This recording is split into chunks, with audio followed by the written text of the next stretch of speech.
If this recent Avengers Doomsday rumor is true and Steve Rogers was meant to be a virgin for his entire life, then maybe, just maybe, there's a reason you're still a virgin. Yeah, you, I'm talking to you. Cause if you lose your virginity to your crush, then the whole multiverse might collapse. So keep at it, champ. Now look, before we get into it, I do want to make it clear that I am hyped for Avengers Doomsday, okay? I know it's popular to hate on it and not be excited for it, and I truly do understand that Robert Downey Jr. as Doctor Doom is a desperate stunt casting, but I think we all can agree that Marvel had to do something desperate to win fans back. And I do think there is a chance, it might be a slight chance, but there is a chance that they could stick the landing on this. But now recently 2 rumors have been circulating online, and one of the rumors has got me a little conflicted now on the movie. So first, it was reported that Avengers Endgame is going to get re-released into theaters next September. That's a fact, that's 100% going to happen. But there's a rumor online, and I don't know exactly where it came from, but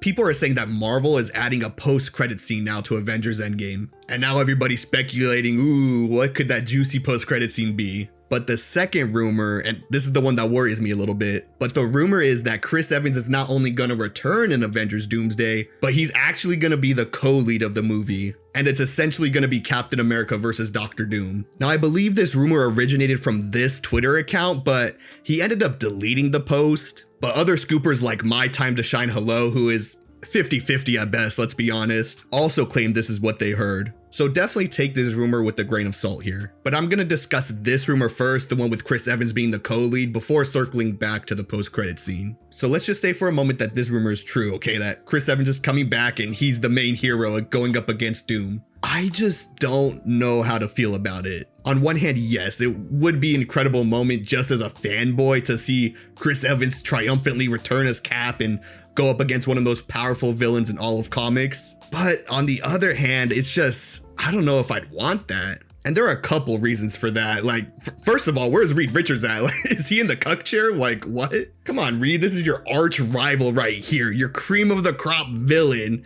And you're gonna let Captain America steal your girl like that? This would be like if they did the Black Widow movie and Kevin Feige went up on stage and was like, yep, the Green Goblin's the main villain of this one, guys. You would rightfully be hesitant about that. But it's just also at the same time, I kind of see why they would do this, because they haven't really built up any foundation for Reed and Doom's relationship. I was really hoping for a little more context and first steps with their relationship, but all we got was an empty chair. I wish there was just one line that acknowledged their relationship in the movie. Maybe when Galactus was coming to Earth and Reed was preparing, you could have had someone come up and be like, oh, have you asked him yet? And Reed could have just been like, no, I would never ask him. You know, just something small, but it would give us a big idea of what their relationship is like already. So that's one reason I wouldn't want Steve to be the main co-lead. You know, it's not his villain. Another reason I wouldn't want it is just, it would be confusing. Not just for me, I'm sure the audience would be confused by it. Look, Endgame is already confusing enough with its time travel shenanigans. I'm not gonna act like I understood what was happening. And the whole multiverse saga has been inconsistent with its rules. But I'm gonna try my best to explain why it wouldn't make sense for Steve to be back. So, at the end of Endgame,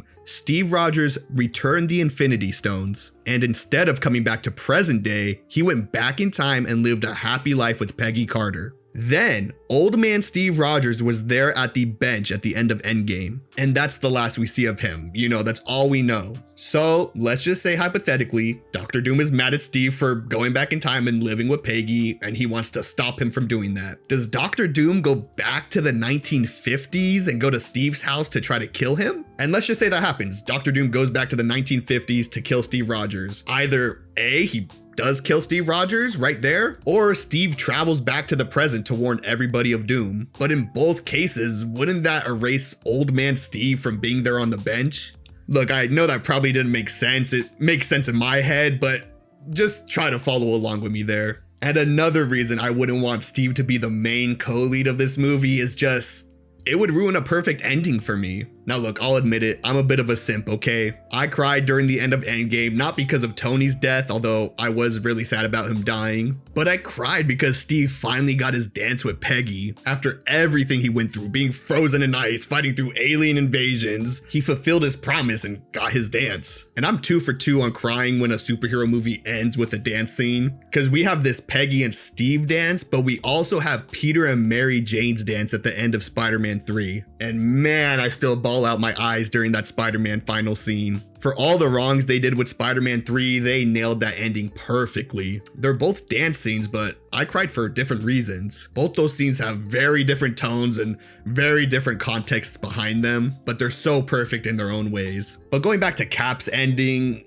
look, I always knew it was inevitable they were gonna bring back Chris Evans. I mean, hell, they already did it once in Deadpool and Wolverine. But when it comes to Captain America, I thought one cool thing they could have done is done like an old man Cap situation. Look, I know in the comics it's a much different situation and old man Cap pretty much leads into Hydra Cap, but we don't need to do all that here. I thought that maybe he could like take over as a Nick Fury type character and sort of lead everyone behind the scenes. But with the way he looked in Endgame, he looked like he was just done with all the superhero shenanigans. No, I don't think I will.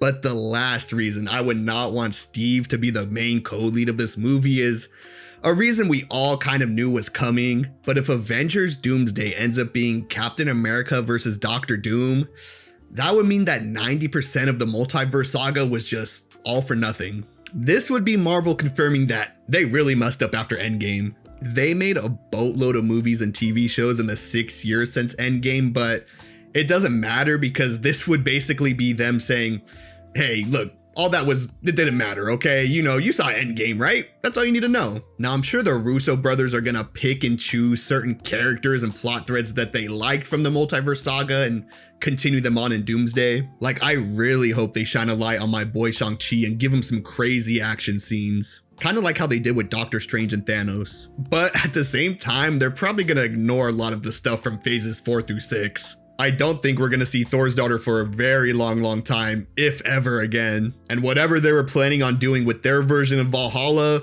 yeah, that's probably never gonna be brought up again. But from a PR standpoint, I mean, I get it. A lot of the MCU projects post Endgame have not been received nearly as well as when Marvel was at its peak during phase 3. So you might as well just ignore a lot of the things that people didn't like or didn't even watch. But at the same time, it is kind of a slap in the face to the dedicated fans who watched everything Marvel put out, and now Marvel's like, that didn't really matter, that's on you. So those are the main reasons I wouldn't want Steve Rogers to be the main co-lead of Doomsday.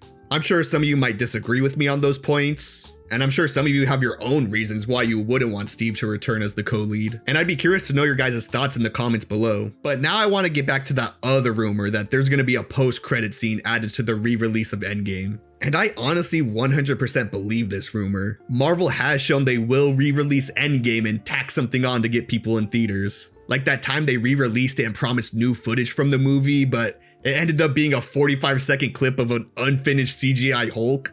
So they've done it before and I wouldn't put it past them to do it again. But that begs the question, what's going to be that post-credit scene? Now, I don't think it's going to be a long post-credit scene. I don't think Marvel is going to pull another Thunderbolts situation where the post-credit scene is like a 2.5 minute long scene. I think it's going to be more along the lines of the Age of Ultron post-credit scene, where Thanos gets the gauntlet and says, Fine.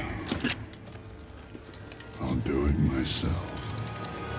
Now, I've seen people speculate online that the post-credit scene is going to take place in Steve's house, sort of like right after the end of Endgame. You know, maybe Peggy and Steve are finishing their dance and boom, here comes Doctor Doom out of a portal. And I don't know if I like that idea specifically, because first off, well, that would confirm that Steve Rogers is probably going to be the co-lead of the movie, and I just went over why I wouldn't want that. But I just think it would be too much and too much on the nose. It would kind of be like the post-credit scene from Multiverse of Madness, but opposite, if that makes sense. Because in Multiverse of Madness, it ends on this twist that, oh, Doctor Strange has a third eye now, what does that mean for him? But then 5 seconds later in the post-credit scene, he's like, yeah, I'm fine, it's all cool now. But here it would kind of be the opposite, where Peggy and Steve are like, okay, everything's fine now. And then 30 seconds later, everything goes to shit when Doctor Doom comes in. And granted, Marvel has kind of done this before, most notably in Spider-Man Far From Home. That movie ended on a high note with Peter swinging MJ around, and then 5 seconds later, his secret identity is revealed and his life is turned upside down pretty much.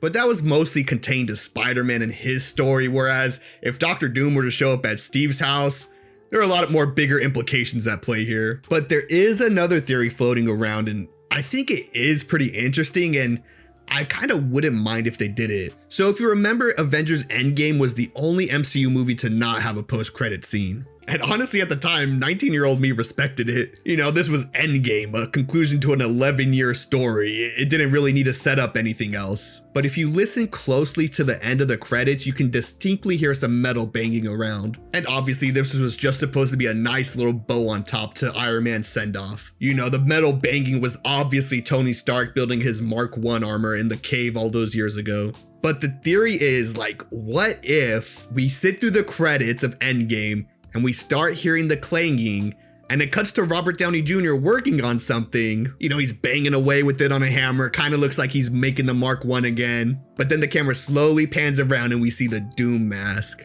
I think that would be pretty hype if they did it right, honestly. Because all Robert Downey Jr. has really said about this movie is, new mask. Same task. so I think it would be really cool to kind of recreate this iconic scene of Tony Stark building his Iron Man armor, but this time it's Victor Von Doom building his Doom mask. And of course, there are countless other theories going around. I've seen some that say the post-credit scene will just be a full-blown trailer, kind of like how they did at the end of the first Captain America movie, where the post-credit scene is just a hype trailer for the Avengers. Although I don't want that to happen, I honestly could see that happening. I could see Marvel saying, hey, we're putting out the final Doomsday trailer and the only way to see it is in theaters at the end of Endgame.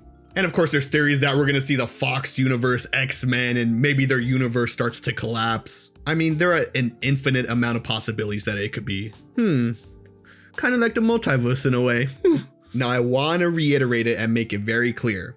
I am very hyped for this movie. There's going to be a ton of great movies in 2026, from Spider-Man Brand New Day to Christopher Nolan's The Odyssey to Dune 3. But even with all these great movies coming out, my most anticipated movie of 2026 is still Avengers Doomsday. I'm going to say something that a lot of people on the internet are saying, so you might roll your eyes a little bit at me here, but the trio of Robert Downey Jr., the Russo Brothers, and Kevin Feige, they have not missed yet. They made 4 incredible movies that shaped a lot of the Marvel Cinematic Universe. So until they prove me wrong, I'm going to give them a chance.